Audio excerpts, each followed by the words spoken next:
if you're a musical artist and you put on a show, you see all your fans in the stands. Like they're like you can physically see them and you can see like, oh, the venue got bigger.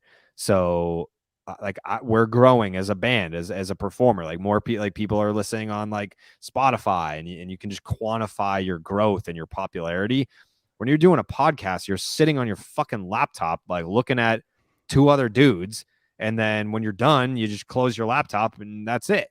Yeah. And but like how you, I guess, justify or I guess realize your popularity or the people are enjoying the content that you're putting out and like the hard work is worth something is when you go to Fenway and like people will stop you, or when you do these live shows, like people will show up. And yeah, I mean, it's I that's why when I lived in New York, I would always like You I would hated it there. We hate it. talked about that a lot. Like I don't think I've ever seen you more down than some of the moments in New York. New Like York it was was very really, hard.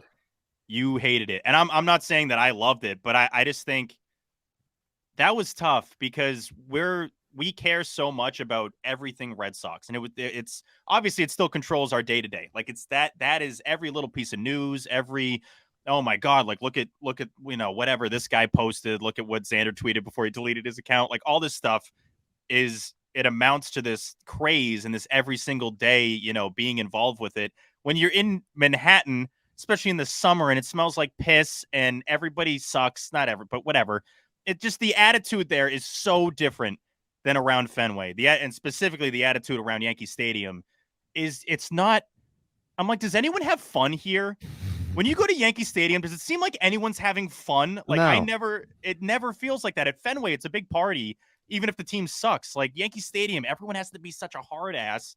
And I just hated that so much. Yeah, I mean, it wasn't for me, but I knew that it was a necessary evil. Like, I don't, in a weird way, I don't think Section 10 gets to the heights that it got to if I don't move to New York. Like, I think Oh just no, no, no, no. being, If we, especially being in studio, let's be real. Like the yeah, difference between Zoom and the studio was yeah, huge. being in studio, obviously, uh, the connection with Coley. Coley had been in New York before I was there. Getting him in the mix, like obviously doing the video content with hubs and all that. Like people outside the bubble see that shit and they're like, who are these guys? And then they're like, oh, they have a podcast. That's great.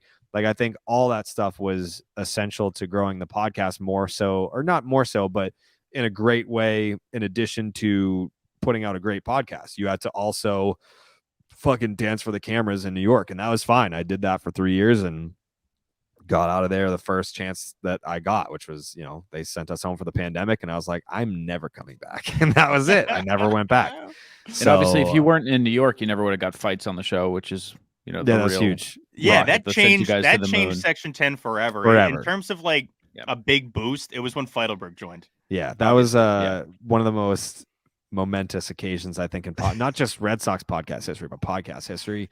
Yeah. I was upstairs because I'm still unpacking all the shit in my house, and I still have I have two Section 10 like signs, and one of them says like Carrabis, Blackburn, Perrault, and then the other one says Carrabis, Feidelberg, Perrault, and I'm like, this motherfucker got a sign made. He was there for 2 weeks. He's like, how did something get made? It's a pretty small window to have that sign made. Right.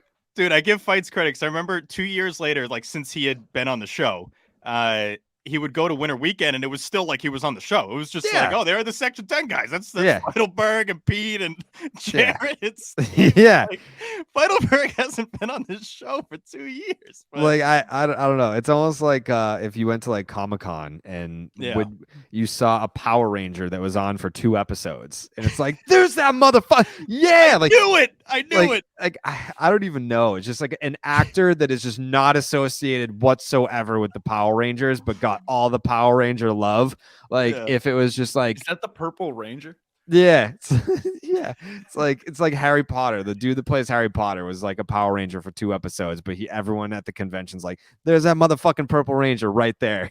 I knew Dude, it. No, that's Harry Potter. Like he's definitely way more known for KFC Radio than he is for Section 10. But people accepted him in the community. It was great. It was. I mean, it was different for sure. But I think one of the best episodes we had is when Coley joined us for the opening day episode. What was it? 2017. I think it was opening day 2017. It was me, you, Feilberg, and Coley. And we all did predictions and everything. Because Coley, I didn't know a ton about Coley. I had followed Barstool pretty closely, and I knew that he was he was one of the OGs. But when we did that Pedro episode with Coley, just not even interviewing Pedro, just like talking, just basically About gushing Pedro, over Pedro, I knew he was going to be a good fit. Like I knew right after, I was like, oh, okay, this guy's funny. His timing is good. Coley never needed to be. I think one of the best things I can say about Coley, which is only good things, he's an incredible person, is that he never needed to be the center of attention ever. Right. Coley never like needed the stage. He would just be like, there'd be shows where you and I would be talking for an hour, and then Coley would hop back in, and people listening would be like, "Wait, what? I thought yeah. What is going on? I didn't know he was still there." It's like, yeah, he was just chilling. He was watching a show or something. Yeah, but Coley's fucking awesome. Coley's the best. Yeah, I think the show exists, and no, obviously no disrespect to Pete, but I don't think that Section 10 became Section 10 until Coley got there. And for Pete, it was tough because, like, he's become, at that time, he's really becoming someone in the hockey world. Like, he was really growing, and the little Petey gifts. Obviously that was his thing, and we had to have some serious combos of, like, I remember me and him had a call, I believe, and it might have just been on the tail end of one of the shows, and he was like, I don't know if we can keep doing it like this, because me, you, and Coley were in studio. Pete was getting patched in on Zoom at the Barstool office. And it wasn't his fault, but like people were jumping over each other because there's that like 1.5 second delay. And he was just like, Pete basically just stepped back and was like, I think it would be better for the show if I just kind of stepped away. And I had a lot of mixed feelings about that, because like I lose my mind if we're jumping over each other and there's audio issues. I want to blow my brains out. So that drove me nuts.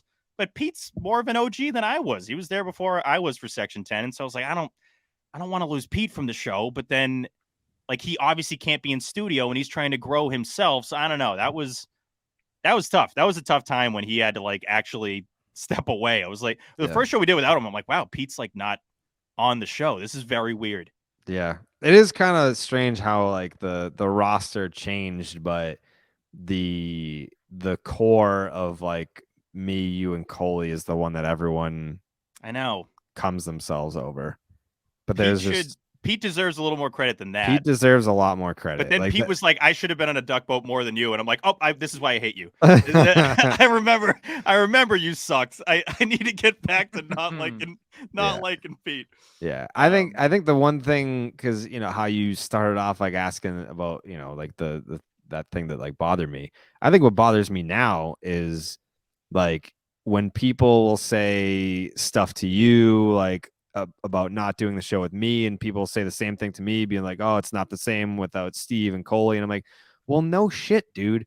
Like I used like the Beatles comparison of like the Beatles are the Beatles, and Paul McCartney in Wings is Paul McCartney in Wings. It's a completely different band. Like, yes, it's a guy from the Beatles, but it's a different band. It's going to sound different. Like, people thought that like ITM is not going to be Section 10. Name Redacted is not going to be Section 10. Like, it's pieces of it. Shows. Yeah.